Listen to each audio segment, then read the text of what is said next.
toujours avec Pierre-Raphaël Alarveau. Pierre-Raphaël, en post-DR, en post-chirurgie du DR, on le sait, il y a des membranes épirétiniennes, mais là, tu as vu des choses sur ce sujet particulier. Oui, absolument. Donc c'est un sujet effectivement qui m'intéresse beaucoup.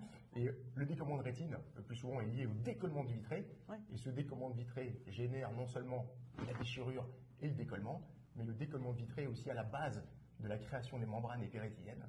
Et donc effectivement, j'ai vu une série, un poster avec une série de plusieurs centaines de patients, et ils avaient un taux de membrane assez élevé, aux alentours de 50% à 2 ans, donc ce qui peut paraître absolument énorme. Alors évidemment, toutes n'étaient pas opérées, mais néanmoins, dans nos séries, on retrouvait également des chiffres de membranes épirétiniennes relativement importantes. Donc je pense qu'il est très important, en post-opératoire, de décollement de rétine, de faire des OCT systématiques pour déceler ces membranes épirétiniennes. Et les suivre.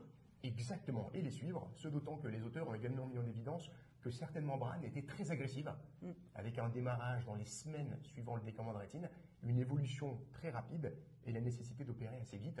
Donc il y a des membranes plutôt idiopathiques, post-décollement de rétine, mais il y a également des membranes hyper agressives qu'il faut savoir prendre en charge rapidement.